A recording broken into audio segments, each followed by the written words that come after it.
Robert Redford was never just another Hollywood leading man. For more than half a century, he carried films that defined entire eras: Butch Cassidy and the Sundance Kid, The Sting, The Way We Were. He won Oscars, launched the Sundance Film Festival, and became a voice for independent cinema and environmental causes. To the world, he was the rare star who managed to balance fame with purpose, charisma with integrity.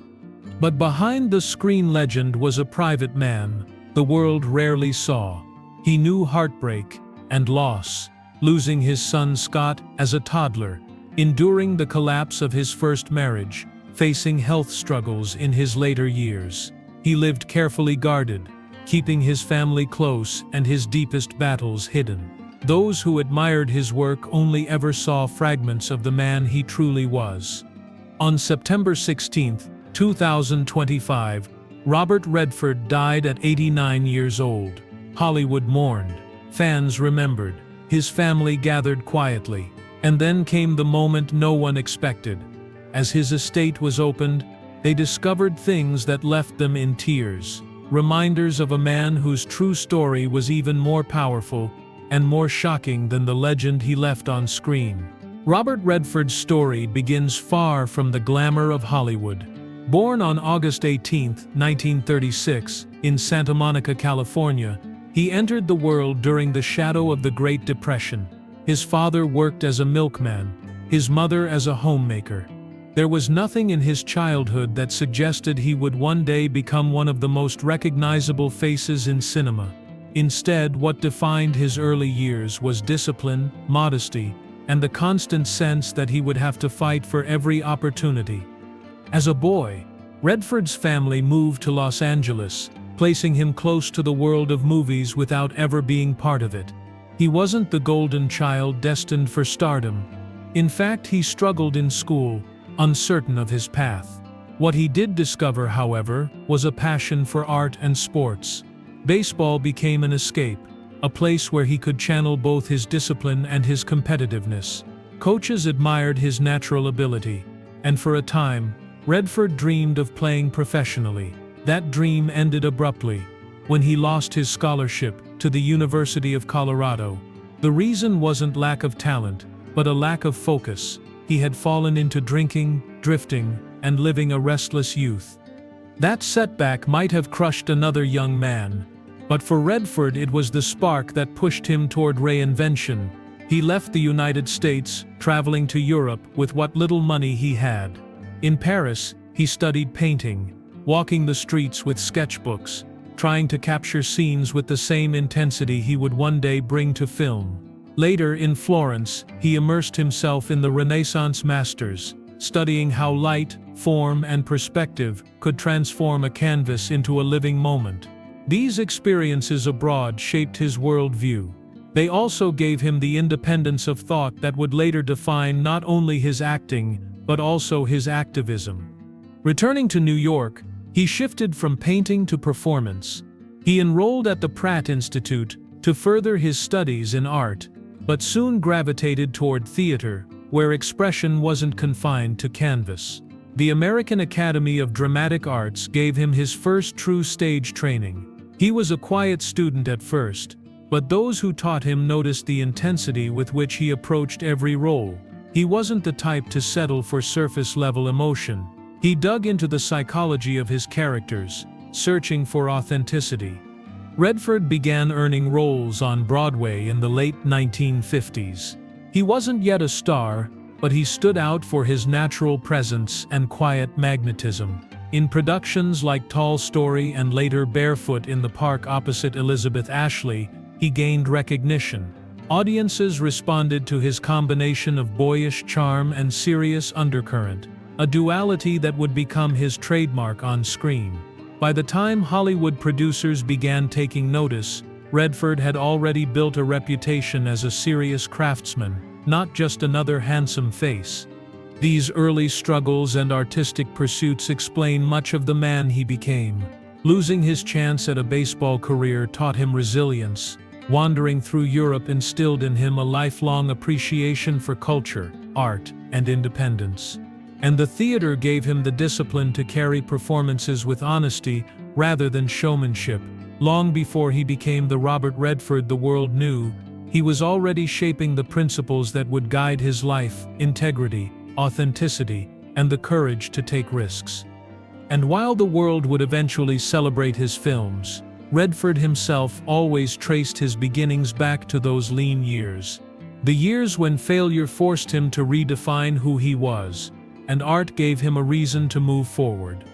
Robert Redford's transition from Broadway to Hollywood was not immediate, nor was it guaranteed. In the early 1960s, he began to appear in television anthologies that were the testing ground for many young actors of the era.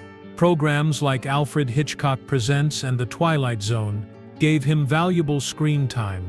His presence on camera was undeniable, a blend of rugged good looks and subtle intensity.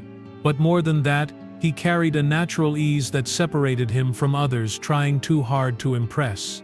Viewers noticed, and so did producers. His first major breakthrough came in 1962, with a supporting role in War Hunt. The film itself was modest, but it showcased Redford's ability to deliver quiet power.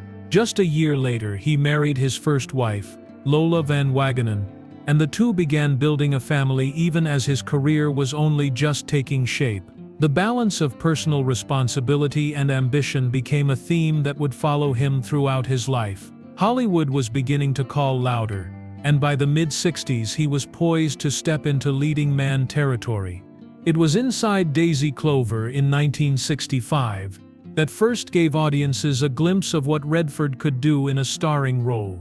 He played opposite Natalie Wood, and the pairing revealed his ability to share the screen with strong female leads without overshadowing them, a rare quality among his contemporaries. Critics recognized the promise, and he followed it with This Property is Condemned, again opposite Wood, solidifying his reputation as a rising star. But it was 1967's Broadway to film transition of Barefoot in the Park that brought him to the forefront. Acting alongside Jane Fonda, he captured the carefree spirit of the time, while hinting at deeper complexity beneath the charm. The chemistry between the two was electric, and audiences responded. The film's success made Redford a bankable star, but he was careful not to let himself become boxed into romantic comedy roles. The turning point arrived in 1969 with Butch Cassidy and the Sundance Kid.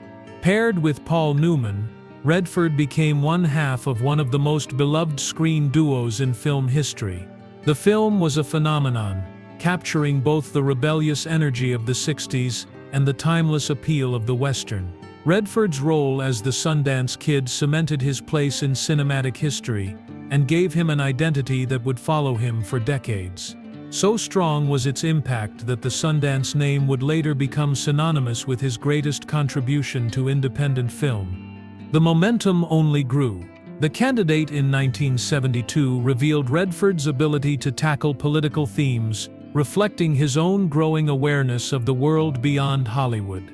The Way We Were in 1973 paired him with Barbra Streisand, creating one of the most enduring screen romances of the era. A year later, The Sting reunited him with Paul Newman in a stylish caper that won Best Picture and further solidified his box office dominance. By the time he starred in All the President's Men in 1976, Redford had gone from actor to cultural figure. His portrayal of journalist Bob Woodward in the film about Watergate was not only timely, but transformative. He wasn't just entertaining audiences, he was shaping how they understood history and politics. The film's success demonstrated his unique ability to combine artistry with relevance, something few actors of his generation could manage. Through the 1970s, Redford became the rare actor who could guarantee both critical acclaim and commercial success. Yet even at the height of his fame, he resisted the temptations that came with stardom. He avoided gossip, kept his private life shielded, and focused on roles that offered substance. Hollywood might have celebrated him for his looks, but Redford built his reputation on discipline and a refusal to compromise. By the end of that decade, Robert Redford was not only one of the most bankable stars in the world, but also one of the most respected. He had carved a career on his own terms, balancing audience appeal with artistic ambition. And even then, he was only beginning to expand his influence in ways that would reach far beyond the screen. Robert Redford's impact on culture cannot be measured only in box office numbers or Academy Awards. While many actors of his generation sought to protect their stardom, Redford used his success as a platform to build something larger. By the late 1970s, he had begun directing, and in 1980 he stunned Hollywood by winning the Academy Award for Best Director with his very first feature, Ordinary People. The film, a delicate exploration of grief and family trauma, revealed that Redford was not simply a performer but a storyteller of remarkable depth. That victory gave him the freedom to pursue projects on his own terms, projects that aligned with his values. But directing was only part of his expanding vision. Redford believed deeply in the importance of voices outside the Hollywood system, voices that often went unheard. To support them, he founded the Sundance Institute in 1981. What began as a small gathering of filmmakers in the mountains of Utah grew into the Sundance Film Festival, one of the most important stages for independent cinema in the world. Directors like Quentin Tarantino, Steven Soderbergh, and Darren Aronofsky all found early champions at Sundance. For Redford, it wasn't about commercial profit. It was about giving artists a chance to take risks and challenge the status quo. At the same time, Redford turned his attention toward activism. Long before environmental causes became mainstream in Hollywood, he was raising awareness about conservation, climate change, and the protection of America's natural landscapes. He lobbied in Washington, supported Native American land rights, and worked with organizations like the Natural Resources Defense Council. Unlike many celebrities who attached their names to causes for publicity, Redford immersed himself in the work, writing, speaking, and even producing documentaries to highlight the urgency of these issues. He also championed political engagement. The candidate had introduced audiences to Redford's fascination with the intersection of politics and performance, but his advocacy went far deeper. He often spoke about the need for transparency in government, the responsibility of media to inform the public, and the dangers of corruption. Though he kept his personal political affiliations private for much of his career, his work made clear his concern for democracy and the environment. Redford's legacy extended into education as well. The Sundance Institute provided workshops, labs, and mentorships that trained countless writers, directors, and producers. He envisioned it as a safe space for experimentation, where failure was not punished but treated as a necessary step in creating groundbreaking art. For young filmmakers, simply having Robert Redford believe in their work was enough to open doors that had previously been sealed shut. As the years went on, Redford's activism and leadership reshaped his image in the public eye. He was no longer seen solely as the golden-haired star of the 1970s. He had become an elder statesman of film and culture, a man who used his influence to create opportunities for others. He accepted fewer acting roles, choosing instead to dedicate his time to causes that mattered more to him than fame. By the 2000s, his legacy was cemented not only as one of Hollywood's most enduring actors, but also as a pioneer who gave independent cinema its voice and environmental activism its celebrity champion. For decades, when journalists asked what achievement he valued most, Redford did not point to his Oscar, his box office success, or even his most iconic roles. He pointed to Sundance, to the work of filmmakers who had once been outsiders and who had used that stage to change cinema forever. Robert Redford had become more than a star. He was a cultural architect, a man who shaped film and activism in ways that few entertainers ever could. And yet, as deeply as he influenced the world, there remained an even more private dimension to his story, one that his family knew intimately, and that would only come into focus after his passing. Away from the cameras, Robert Redford lived a life defined by devotion, heartbreak, and a determination to protect his family from the harsh spotlight of fame. He married historian and activist Lola Van Wagenen in 1958, long before his face appeared on movie posters. Together they raised 4 children: Scott, Shauna, David James, known as Jamie, and Amy. For years the Redfords worked hard to maintain a sense of normalcy, even as his career took off and the demands of Hollywood threatened to consume their privacy. The tragedy that marked their lives came early. In 1959, their first son, Scott, died of sudden infant death syndrome at just 2.5 months old. It was a loss that shaped Redford in ways he rarely spoke about. Friends later said that his quiet intensity and empathy for wounded characters often stemmed from that devastating experience. The grief never fully left him, and his estate would always carry the weight of that absence. His surviving children grew up with the shadow of loss woven into their family history. Despite the demands of stardom, Redford was a present father. He took his children with him on location when possible, and on their ranch in Utah, he taught them the value of hard work, connection to the land, and independence. Unlike many stars of his generation, he rejected the excesses of Hollywood life. He preferred the mountains, the outdoors, and a simple existence. His home was never just a retreat. It was a statement about what mattered most.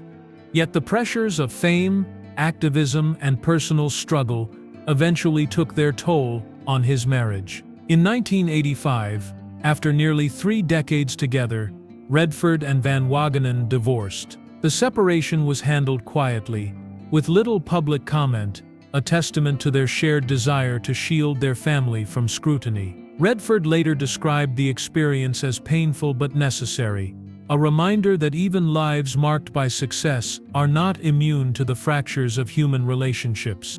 In the years that followed, Redford found love again with German-born painter Sibylle Sagers. Their partnership reflected his deep connection to the arts and his appreciation for creative expression beyond film. They married in 2009 in Hamburg after more than a decade together, and their relationship became a cornerstone of his later years. Unlike the whirlwind of his youth, this marriage gave him stability and companionship in his final decades. His children built lives of their own, some following paths connected to storytelling, and others choosing private careers. Jamie became a documentary filmmaker, carrying forward his father's commitment to meaningful narratives before his untimely death from cancer in 2020. Amy pursued acting and directing, carving out her own space in the industry. Shauna and his other loved ones largely remained outside public life, honoring the family's tradition of privacy. Health challenges also crept into Redford's later years. He spoke sparingly about them, but reports noted struggles with skin cancer and the natural decline of age. His retreat from acting after announcing his retirement in 2018 was partly due to these realities. Still, he never withdrew entirely. His home in Utah remained a gathering place, a site of reflection, and a base from which he continued his advocacy work. Through all of it, Redford's private life revealed a man who valued loyalty, resilience, and authenticity above celebrity. His relationships, his losses, and his determination to remain grounded stood in contrast to the world that had elevated him to near-mythic status. And as his family would later learn, the belongings and memories he left behind carried the most intimate portrait of the man they had loved and protected for so long. By the time Robert Redford reached his later years, he had already lived several lifetimes in one. The face that once represented youthful rebellion had become a symbol of endurance. Unlike many of his contemporaries, he refused to fade into obscurity. Even as he slowed his pace, he chose projects that challenged both him and his audiences. In 2013, he delivered a nearly wordless performance in All Is Lost, playing a lone sailor struggling for survival at sea. Critics praised the film as one of his finest achievements, proof that his skill as an actor had only deepened with age. 6 years later, he appeared in The Old Man and the Gun, a quiet, reflective crime drama he described as his final screen role. It was a fitting farewell, blending charm, regret and resilience, qualities that defined not only the character but Redford himself. In 2018, Redford publicly confirmed that he was retiring from acting. The announcement sparked tributes across the film world. Journalists reflected on his unmatched career. Directors spoke about the doors he had opened for them, and audiences revisited the films that had shaped their own lives. Retirement did not mean retreat, however. He continued to speak about environmental issues, lending his voice to causes that had defined much of his later life. Still, time brought inevitable challenges. Friends and family observed the toll of advancing age. He lived quietly in Utah with Sybil Sagers, away from the noise of Hollywood. Those who visited spoke of his focus on painting, a return to the art that had once saved him after his troubled youth. In that creative solitude, Redford found peace. When news broke on September 16, 2025, that Robert Redford had died at 89 years old, the response was immediate and profound. Tributes poured in from every corner of the world. Fellow actors recalled his generosity. Directors remembered his mentorship. Environmental organizations honored his decades of advocacy. The Sundance Institute held vigils, recognizing the man who had given countless artists their first stage. For fans, the loss was personal. Generations had grown up with him. Some first met him as the Sundance Kid, others as the crusading journalist in All the President's Men, still others through the independent films that Sundance championed. His death was not just the passing of an actor, but the closing of a chapter in American cultural history. His family gathered in private, mourning the man who had been far more than the roles he played. They remembered the father, the husband, the grandfather, the friend. Unlike the rest of the world, they had always known Robert Redford not as a star, but as the center of their family. The grief was layered: sorrow for his absence, pride in his legacy, and the quiet burden of deciding what to do with all he had left behind. In the days that followed, attention turned not just to his public tributes, but to the estate he left. For most celebrities, estates are symbols of wealth and fame. For Redford, they became something else entirely. Behind the trophies, the awards, and the memorabilia lay pieces of a man who had lived with extraordinary discipline and private wounds. And when his family began to sort through those belongings, they discovered reminders that startled them, objects that carried truths no headline could capture. When the estate of Robert Redford was finally opened, it told a story as powerful as any film he ever made. There were the expected symbols of his long career: scripts, awards, photographs from sets that defined generations. Yet what shook his family were not the public relics of stardom, but the private fragments he had chosen to hold onto. Among his belongings were journals filled with sketches and reflections, reminders of the young man who once roamed the streets of Paris with a paintbrush instead of a camera. There were carefully preserved mementos tied to his late son Scott, tokens of a grief he had carried silently for decades. Letters, photographs, and notes revealed how deeply he had loved, how fiercely he had protected his privacy, and how much of his true self he had kept hidden from the world. The shock for his family was not wealth or secrecy in the traditional sense. It was the sudden realization of how much he had carried in silence. Regrets he never voiced, memories he never shared, and hopes he tucked away inside drawers and boxes. In those discoveries, his children and loved ones saw a side of him that was vulnerable, unguarded, and profoundly human. For Hollywood, Robert Redford will forever be remembered as an actor, director, activist, and founder of Sundance. But for his family, what mattered most were the personal truths his estate revealed. They found not just the image of a legend, but the full portrait of a man who had lived with passion, endured loss, and left behind a legacy, measured not only in films and festivals, but in love, resilience, and memory. For more emotional stories, check out this video.